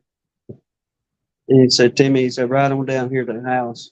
I'm gonna show you something. Like ask you about get us to look at something on the specs of it or something. And we drove down there and walked into a shop, and I wasn't paying any kind of attention walking in there. I honestly thought he was wanting to go over things with me. Well, I had propped myself up on something, not realizing what I propped myself up on while we were standing there talking. He said, well, what do you think about that thing right there? I was like, Brother Joe, what are you talking about? He said, what you got your hands on, son? He was leaning on it. Literally, he was leaning on the hive that Brother Joe had built us and had no idea. He didn't even pay attention to it. I sure didn't. And I looked down and around me right there, and brother was, in my book, one of the most beautiful horizontal hives. Sat there made out of cedar and cypress. That's And gonna last forever. oh man, it's stuff that he had in that shop for I don't know years, and he planed it all down and put everything on a table saw, squared it all up nice and neat, rabbit joints. I'm talking about the full. Everything. Like he did put a marine varnish on them too, or we did. We One put the of marine two. varnish on. But either way, like you can go out to those boxes that have been outside for 3 years now, Mhm. and they still, I mean, they look brand spanking new. Other than brush the dirt off the sides where it's gotten dusty and stuff, but all the wood still looks brand new on those boxes. Let's see. Robert was asking though, Justin, to get sets directly through you. Do you want people to email you? They can either fill Or, out the contact on the webpage mm-hmm. or Facebook or email me, whichever way is easier for them. Okay. And I think Lee had posted your email further up in the chat. But we're gonna put like your YouTube page and your email in the description. Just for anybody that came Okay. in late, can you give them the email one more time while we're live? The email is jruger, RUGER, at accessiblebeekeeping.org.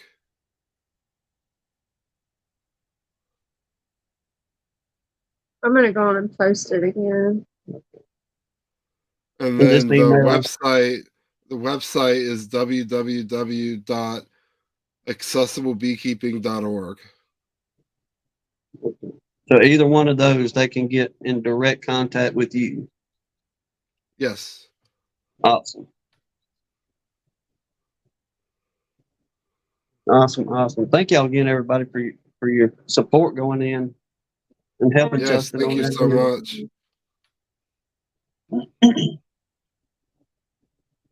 Then Where's Lee already put? Yeah, he's posting them too. okay, thank you, His Lee. are all official looking though. Lee quick on that computer. He can go over there and bam, bam, hit it. It puts me to shame. Like I was telling folks, y'all, I ain't long learned how to copy and paste something. You know what I'm saying? So, It's kind of comical watching Tim with electronics.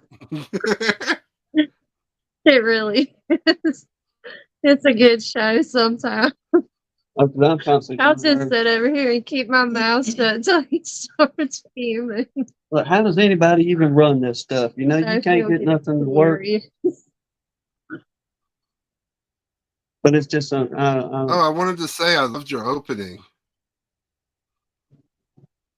The video. Except for Johnny, except for the the cannon cannon. fire at the end made me jump. Yeah, he's gotten a few people with that. But no, Johnny at Tennessee Mountain Bees put that together for us. We thought we got a good kick out of it. oh yeah, I had to put that cannon in there. I mean, Yeah, like I yeah. said, if I had the money and I could buy one of them babies, I'd blow everything up around. There wouldn't be a water oak left on this property.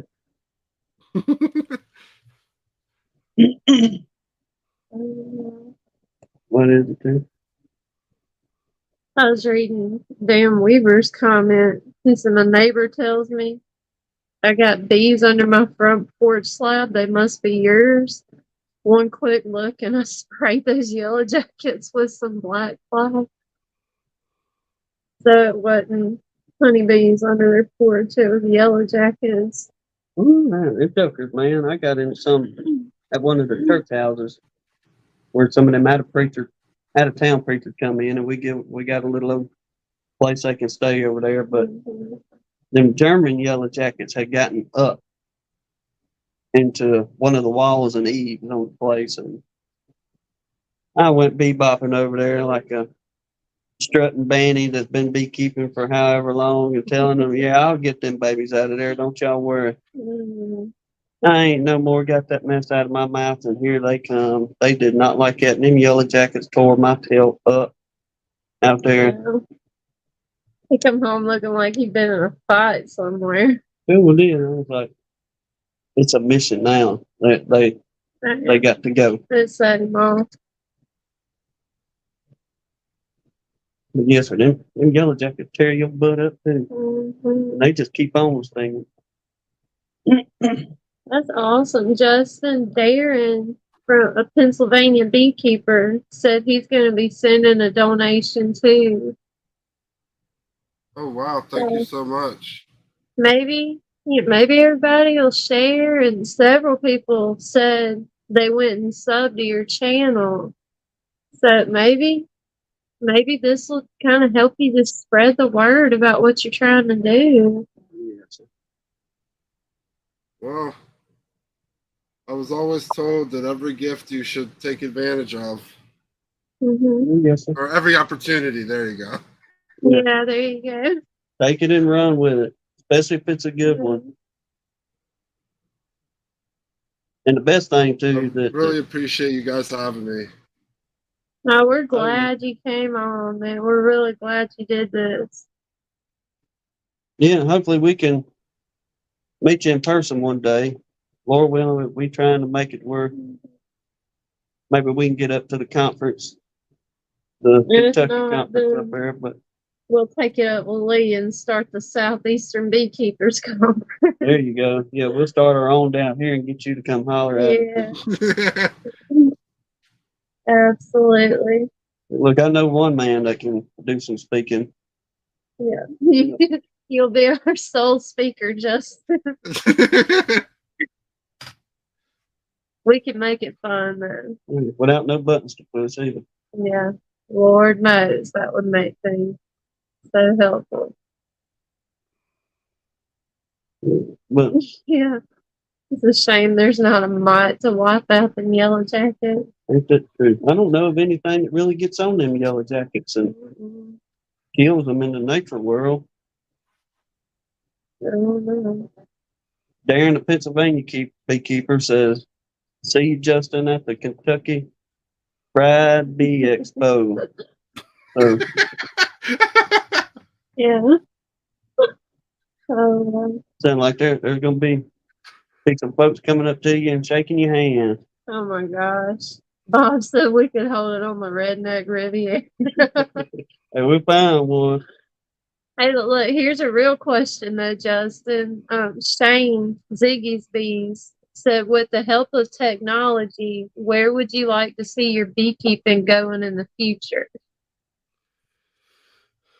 That's a good question. First, I would like to get the app to where it's 100% functional. And then I would like to include beekeeping as part of the rehabilitation of stroke patients. Mm-hmm. You could go a long way with that. So one of the things that I did, and I don't know if this is possible, but one of the things that I did that rehabs me when I went to a rehabilitation center here in Virginia was I used robots. Mm-hmm. And I thought that it would be really cool if the stroke patient can be inside and protected, but use the robots to do like, because it's the straps onto your hand like a glove, and then what you do, the robot does. So like be able to be able to control a robot and inspect the hive from the protection of being inside a rehab center. Wow. That's pretty intense. Well, I mean, you do. They got them robots that does everything else, and that Yeah. surgeries and all that stuff. You get Mm-hmm. something along those lines, and especially it get a good grip on them frames. You figure out how it can, gently pull the frames up or something along those lines. That's pretty interesting. Like that really is. Yeah, I wouldn't ever think about them things. I would be Wait, I like, don't know what that word means. Arduino. Is there a couple Arduinos in programming? you know what Arduinos are there? The Probably not. microcontroller. It's a little Button computer. control. Okay, Beyond your scope of knowledge. all right. We don't, I'm telling you, man, we don't speak this language at all. Oh, it's pretty comical, but hey. Yeah, Robert said virtual beekeeping right up your alley with your programming. It can go anywhere. That would be cool. Mm-hmm. Have your own virtual deal. People go in, and that would be pretty awesome. Now I just need an army of bees. No, I'm just playing. Hey, somebody, Dan Weaver said Greg Burns does so much with the Hives for Heroes. Have you connected with him at all? I work with Steve Jimenez. He's the founder of Hives for Heroes. Okay. And I've done an interview with Greg, and I've been out to his experimental apiary. Mm-hmm. Okay. So you're in that connection. It sounds like we behind on a few things Yeah. on that end. I mean, you said You've already made a lot of progress. you're contacting, talking with Greg Burns, then who was it, Fred Dunn? You said that Frederick Dunn, yeah. Yeah, because Philip even put a comment there when he looked up your book online. He put in the chat, y'all, this is the book that Frederick Dunn was promoting. Yeah, that's pretty impressive, I think he said. Yeah, he doesn't do much. Like a chemical extractor too. Oh, that's right. We carried we went to the Heartland Apiculture Society, and my mother and I took a Hilco extractor from Indiana to Ohio for him on the way Wow. home. I forgot about that. Well, Bob got it in there first. Mhm.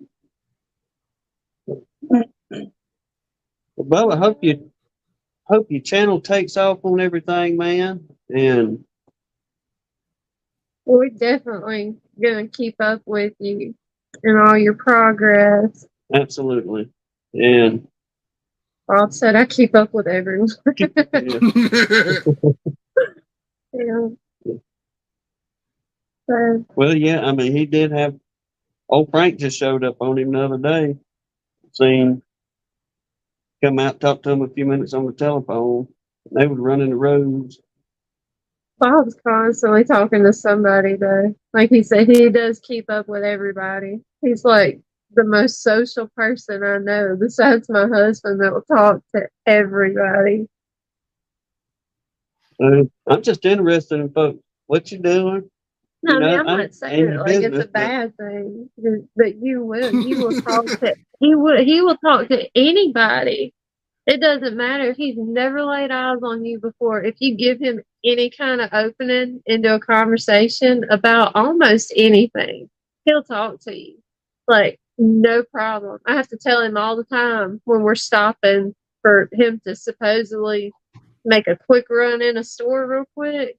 Like, look, okay, we got ice cream in the car this time. Do not find somebody to talk to and leave me out here for 20 minutes with this thing melting.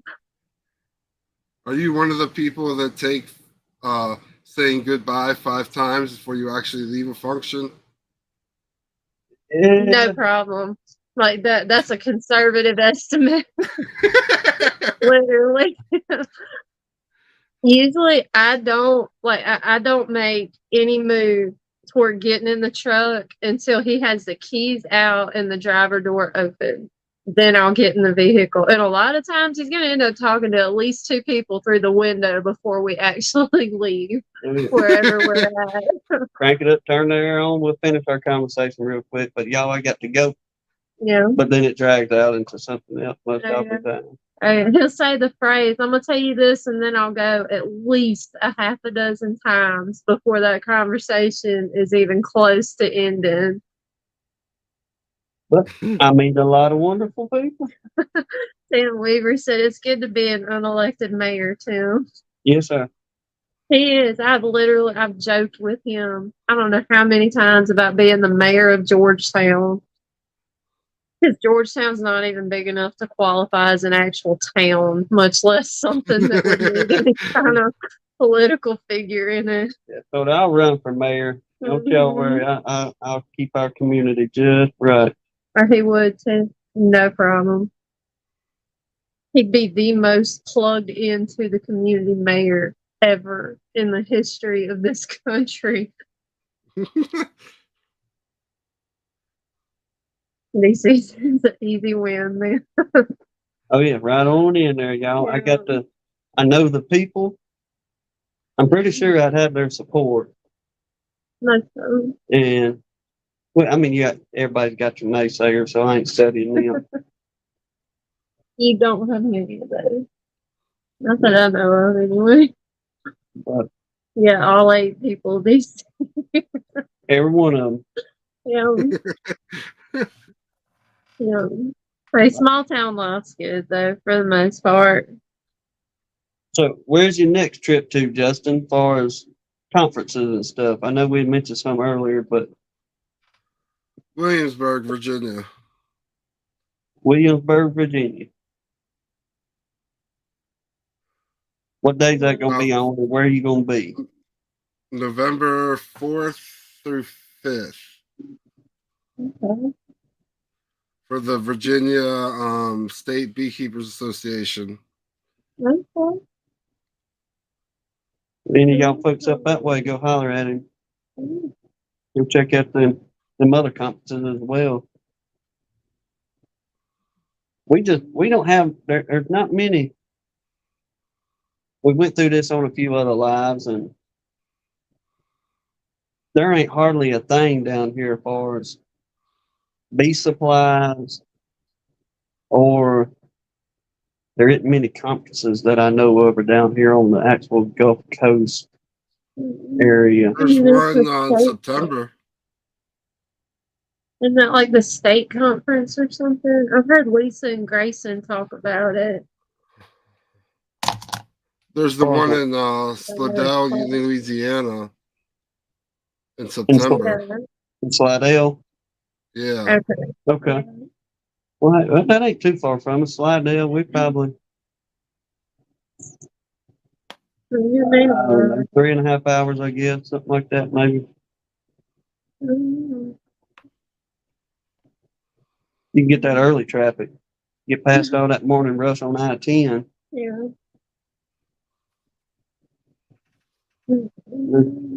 I reckon so. Yeah, Lisa is that hour from him. But, well, y'all,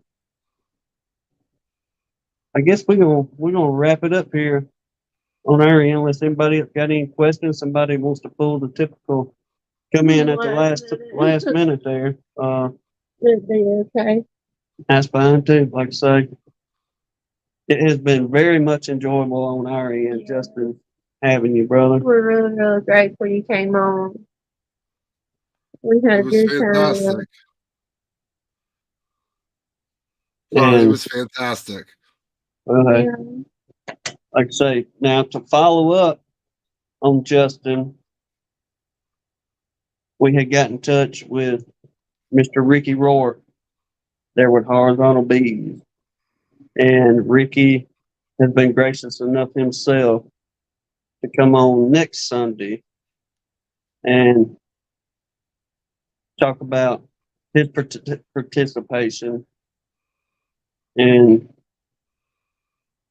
helping Justin and, building the horizontal hives for folks to be able to enjoy their experiences in beekeeping just the same as anybody else. And like I say, most everybody either knows or have met Ricky at some point, whether it's just simply watching him on YouTube or seeing him at the conferences. And everybody that I've talked to, and from the video I watched where you interviewed him last year, Justin, you and your friend, was it Jonathan? Jonathan, yeah. And that was a good interview to sit down and watch and all that. For the new subs, y'all most definitely go check out that interview he did with Ricky, and as well as the one he did with Ariel on the her end of beekeeping and all. But Ricky just seems like a good man himself. I mean, I haven't talked to him over the telephone, anything like that, but the men that I have talked to that I trust their word says, Ricky is just he's a good old boy, as we say, and not meaning that in any disrespect. He's all about his family, doing good business, and I liked it whenever he said that making stuff here in the USA Exactly. and putting our people to work Mm-hmm. and it going to their families and stuff. So, once again, thank you, Justin. We can't tell you enough, but I know we keep saying it over and over, but it's been a blessing having you here, and I hope to keep in contact with you anytime you want. Shoot us a text message, and Especially if you're gonna be down this way sometime, definitely get up with us. How far from Atlanta are you? probably about the same, probably about 4 hours roughly. We're just outside of Mobile, so it'd take us about that long to get up there. It may take longer. But I'm not even gonna attempt to answer that. I have to Google it. because I drive like a pawpaw. I barely go over the speed limit. I stop at all red lights and stop signs. That's just good driving. And- Yeah, that doesn't make you a pawpaw. But I'm definitely, if it says 45, that's what old Mr. Blake here is going to drive. I'm going to drive 45. I ain't getting no ticket because you want to go fast. My driving fast days is over with. Yeah. Even on the interstate, he ain't gonna get Now, 70 miles, you'll get 75 out of me on that interstate. If you want to get there quicker, go ahead and I'll meet you when we get there. I know he definitely does use turn signals, Bob. Yep. He really does. He gets furious that all these new cars don't come stock with turn signals anymore, apparently. It's Or people amazing. just don't know how to use them anymore. Oh yeah, I listened to that rant at least once or twice on every trip down the road. Well, especially if you make me sit there and wait in an intersection. And you don't turn your blinker on until you done made the turn. No, man. I could have went 5 times ago, y'all. But I'll get off my car, drive and kick all that. Yes, But Todd, he will use arm signals out the window if the blinkers don't work for whatever reason. well, the work truck oftentimes tail light don't work half the time on it. I just got the trailer lights fixed, so oh yeah, I know my hand signals as well. That's what Todd said. If the turn signal fails, then he put his arm out the window. Oh yeah, left, right. We're gonna stop, slow down. Oh wow, Mike said my Maserati does 185 I heard that. Let me drive that baby one good time. after we just had the conversation about I drive 45 miles an hour. But what do I tell you when I see one of them fine sports Let me cars? drive it. Let me drive it. That's right. Let me drive it one time. Mhm. I'll open her up, see what she's got, and that's all I want to do with it. 360 donut. We good to go. Mhm. What was that last one there, Brian? He's got his honey coming. All right, Brian. I want his honey contributions. Okay. Bribes too, huh, Brian? I don't think Brian's gonna put any bribes in. But okay, we for real gonna wrap it up. See, I thought that's what about the third time. We still got at least one more to go. And he'll keep talking. Yeah. Yeah. See, he's trying to think of something else he I can say am. real I enjoy it. I enjoy myself being on here with everybody. DC, I promise it's not rigged. The man who's gonna be doing the taste tests and he ain't got no samples ahead of time and he don't know about any of the bribes. Now, we just told him you got several honeys, Mr. Donnie, Yeah. and this is what we got lined out for you. And Yeah, look, he even went so far as he bought these little bitty tiny, like shot glass size red solo let me get cups. that for you real quick. I mean, literally, I could not believe he threw them in the buggy for me to go pay for it. So, what are you doing with this? But yeah, he's going all out for this honey tasting. Hey, What is only if the price is right. I even looked up how to be a honey connoisseur. Honestly. Yeah, he's been practicing how to say that word too. I promise you. It's getting better. But yeah, that's what we Boy. found. These little fellas right there. $1. Yeah, There he you go. bought red and blue. So one color's gonna be for what, like spring honey, and one's color's for fall honey, and then, I mean he's got like 5 categories planned out for this, yeah. We'll only It's keep it down unreal. about 2 or so. That way we won't drag it out too far. Yeah, sommelier. There we go. Another new Yeah. word. Yeah. But this is going to be a redneck sommelier concierge. It's not a concierge. There, that's a whole nother word. Connoisseur. There you go. There we go. There you go. And he's got some good stories he's going to be telling too, y'all. You laugh at the file off your sleeve with some of the Yeah, stories. Todd, the content, or I mean, it wasn't even supposed to be a contest. Like, he was just going to do a little tasting everybody's honey that sent. But yeah, it's going to be a live. I think we're going to do it. We are doing it on a Sunday night. It's like September 9th or 10th, whichever day in there is a Sunday. I think it's the 10th because we was expecting Blaine from Texas to have his stuff on the 9th. That's why the night, because he said it was going to get in on the night. Mhm. He sent it in. There we go. Yes, September the 10th. Yeah. Now the grand prize is bragging rights. All Yeah. year you'll have bragging rights. Yeah. I mean, literally, it wasn't supposed to be a contest. I don't even know how it turned into that. But it apparently did. I don't know, maybe I'll make some cookies or something and send out to whoever wins. Then Mr. Donnie don't eat them all. Well, you got to make it a competition some kind of way. You got to make it a competition. Yeah. That way, No, Todd. Phil just declared himself the winner. We hadn't actually done the tasting yet. You're the 2023 Gunline Honey Champion. there we go. Yes, sir. We'll have a trophy made for you. Lord, this has gone a whole lot further than I thought it would. Well, before we go again, Yeah, DC said disqualified for bribery. we know one. We can get a trophy with Jasper. Yeah.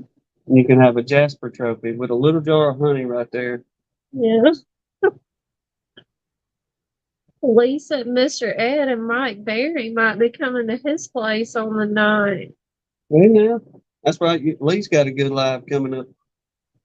Or is it going to be pre-recorded, Lee? Mm. Considering we've got another, 15 minutes? No, Lee, Jasper's not going to be the prize. I'm sorry. Y'all can come get a hug from Jasper. But that's a long way for a lot of these people to come. I think Lee's the only one interested in Jasper as a prize. Except maybe Danae. Yeah, Danae said she live have, but she said she liable to get the dog house too because they got enough puppies herself. Yeah. Mm. Lisa is going to be both. They're going to do a recording in the yard and then a live afterwards in his new office. Oh, that's why you're pushing so hard to get that office put together, huh? Mm-hmm. You set a deadline.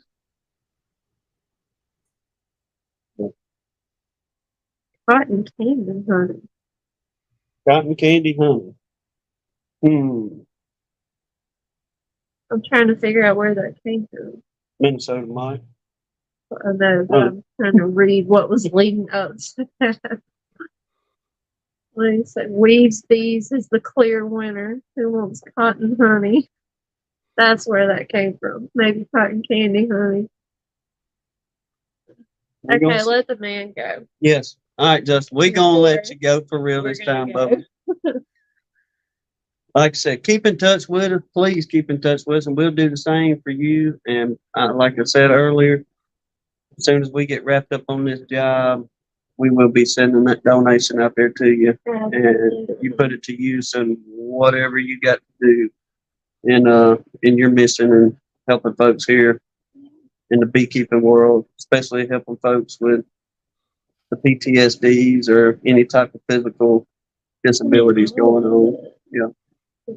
Everything. Thank you so much. It's incredible. But once again, y'all go subscribe to Mr. Justin Ruger's channel, Accessible Beekeeping, and more. And more. And more. Okay. And Awesome. we're gonna cut it here, y'all. Yeah. God bless Thank you so much again, Justin. We really enjoyed it. God bless. Y'all Take care, bud. Bye. All right, everybody. Y'all have a good one. Lord willing, we'll see y'all on the next one. Good night, y'all.